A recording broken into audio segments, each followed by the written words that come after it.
No, nag-iila sa mga katawhan sa Dios sa kanhi nga panahunan. 11 versikulo 1. O misulti si Jehovah kang Moises o kang Aaron nga nagaingon kanila.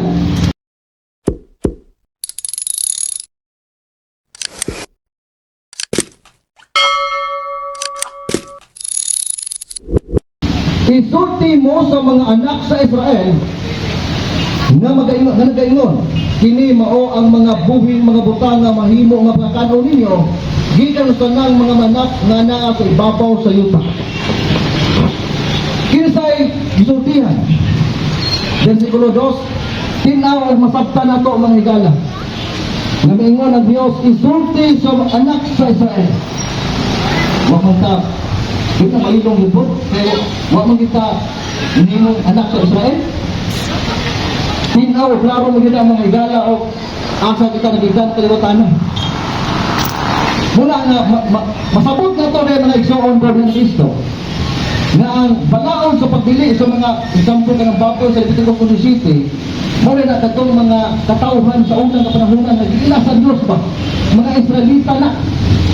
Deuteronomio 14, versikulo 1 o 2, katong mga naulipon sa Ehipto mga higala.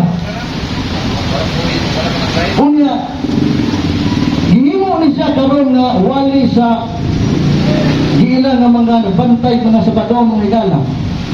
Wali sa mga tao unya ilang arabang giapil ka ilang basahon ang Isaias.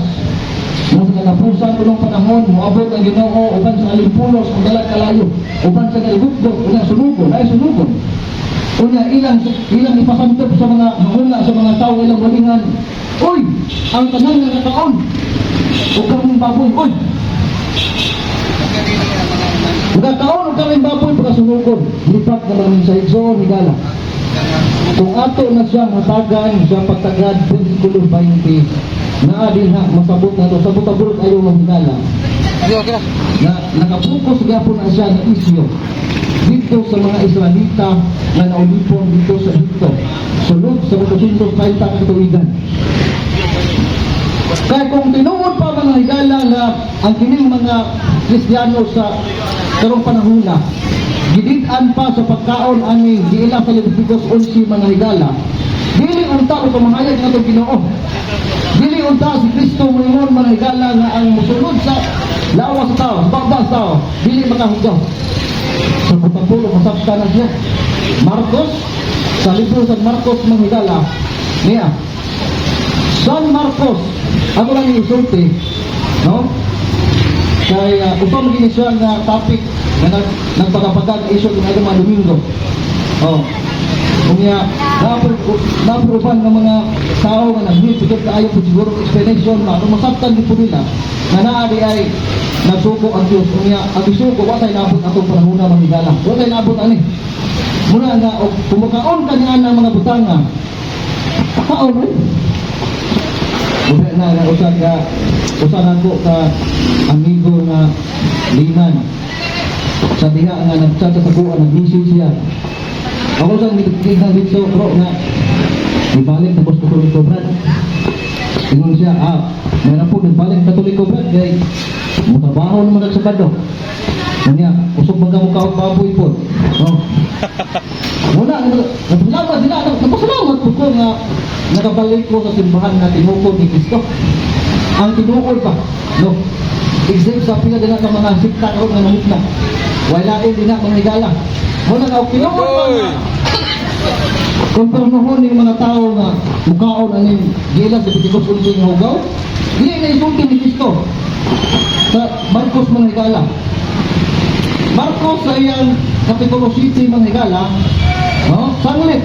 Dili man kini musunod sa iyang kasing-kasing 18 sa verse 18 chapter 7 sa Marcos.